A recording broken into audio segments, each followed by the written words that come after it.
I'm not supposed to be here tonight. Not supposed to be here.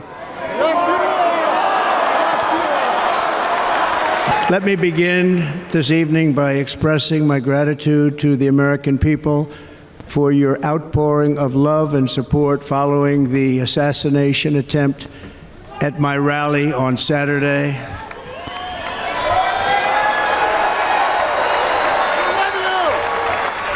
As you already know, the assassin's bullet came within a quarter of an inch of taking my life. The assassin people for your outpouring by expressing your right. Let me begin this evening by expressing my gratitude to the American people for your outpouring of love and support following the assassination attempt at my rally on Saturday.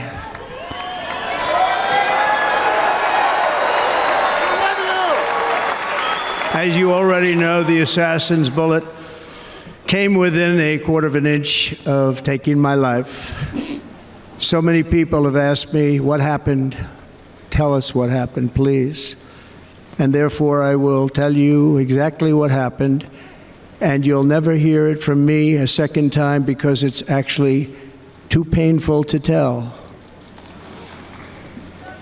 It was a warm, beautiful day in the early evening in Butler Township in the great Commonwealth of Pennsylvania. Music was loudly playing, and the campaign was doing really well. I went to the stage, and the crowd was cheering wildly. Everybody was happy. I began speaking very strongly, powerfully, and happily, because I was discussing the great job my administration did on immigration at the southern border. We were very proud of it.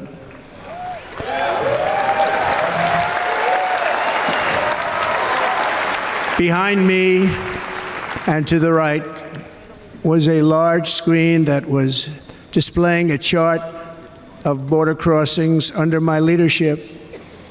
The numbers were absolutely amazing. In order to see the chart, I started to, like this, turn to my right and was ready to begin a little bit further turn, which I'm very lucky I didn't do, when I heard a loud whizzing sound and felt something hit me really, really hard on my right ear. I said to myself, wow, what was that? It can only be a bullet. And moved my right hand to my ear, brought it down. My hand was covered with blood, just absolutely blood all over the place.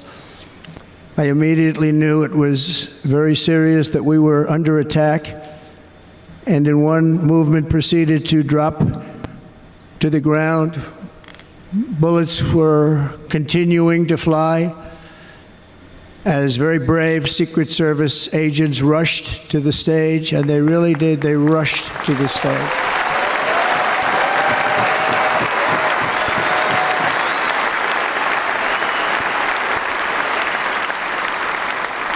These are great people, at great risk, I will tell you, and pounced on top of me so that I would be protected.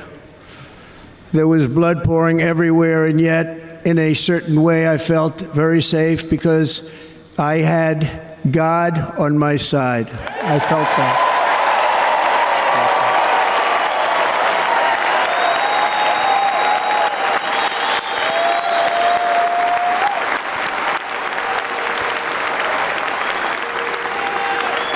The amazing thing is that prior to the shot, if I had not moved my head at that very last instant, the assassin's bullet would have perfectly hit its mark, and I would not be here tonight. We would not be together. The most incredible aspect of what took place on that terrible evening in the fading sun was actually seen later. In almost all cases, as you probably know, and when even a single bullet is fired, just a single bullet, and we had many bullets that were being fired, crowds run for the exits or stampede, but not in this case. It was very unusual.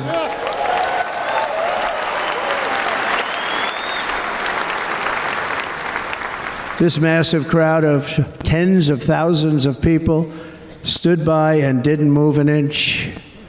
In fact, many of them bravely but automatically stood up looking for where the sniper would be. They knew immediately it was a sniper, and then began pointing at him. You can see that if you look at the group behind me. That was just a small group compared to what was in front. Nobody ran, and by not stampeding, many lives were saved. But that isn't the reason that they didn't move. The reason is that they knew I was in very serious trouble. They saw it. They saw me go down. They saw the blood and thought, actually most did, that I was dead. They knew it was a shot to the head. They saw the blood. And there's an interesting statistic. The ears are the bloodiest part. If something happens with the ears, they bleed more than any other part of the body. For whatever reason, the doctors told me that. I said, why is there so much blood? He said, it's the ears. They bleed more. So we learned something, but they just, this beautiful crowd, they didn't want to leave me. They knew I was in trouble. They didn't want to leave me. And you can see that love written all over their faces. Incredible people. They're incredible people. Bullets were flying over us, yet I felt serene. But now the Secret Service agents were putting themselves in peril. They were in very dangerous territory. Bullets were flying right over them, missing them by a very small amount of inches. And then it all stopped. Our Secret Service sniper, from a much greater distance and with only one bullet used, took the assassin's life, took him out.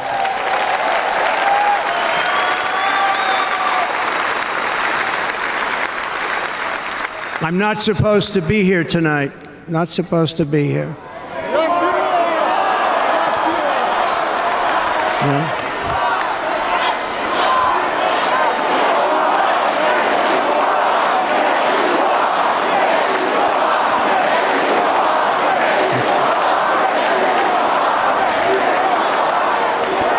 Thank you. But I'm not. And I'll tell you, I stand before you in this arena only by the grace of Almighty God.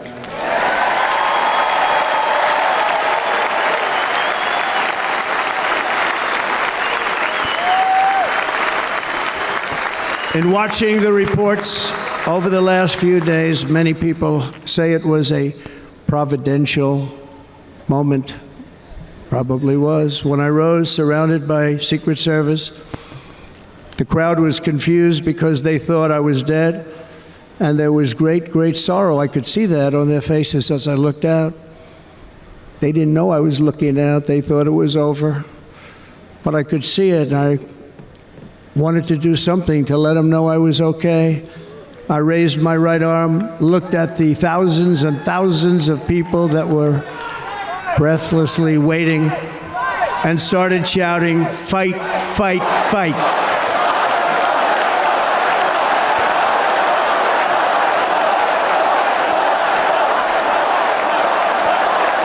Thank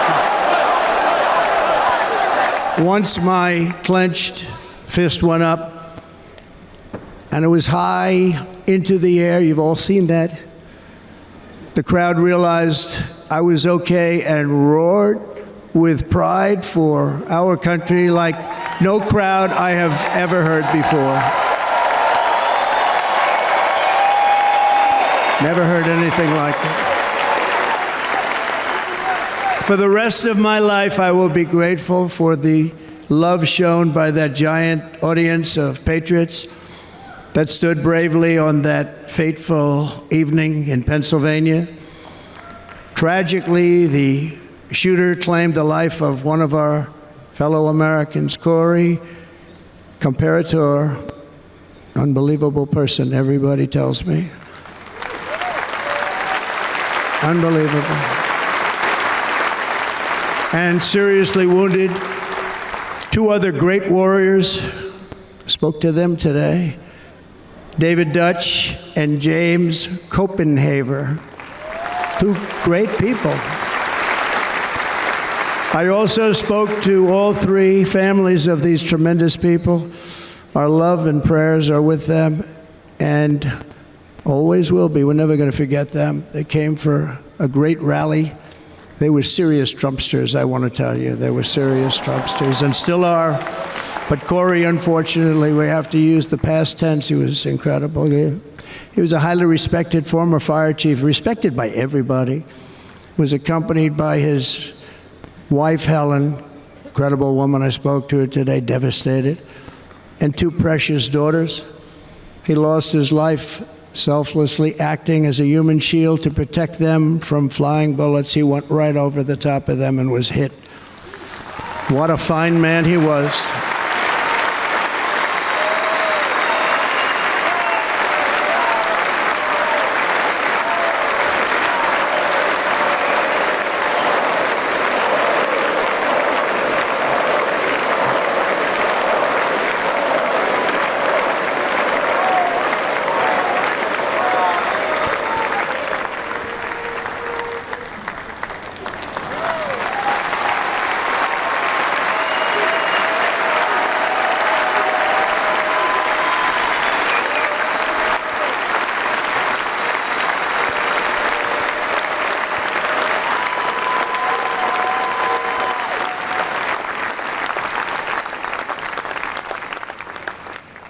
I want to thank the fire department and the family for sending his helmet, his outfit, and it was just something, and they're going to do something very special when they get it. But we did something which cannot match what happened, not even close. But I am very proud to say that over the past few days, we've raised $6.3 million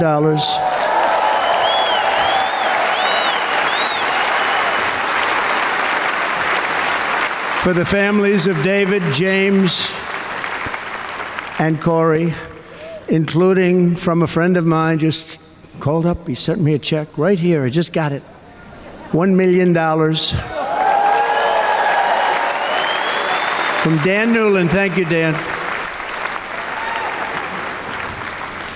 And again, when speaking to the family, I told them, I said, well, I'm going to be sending you a lot of money, but it can't compensate.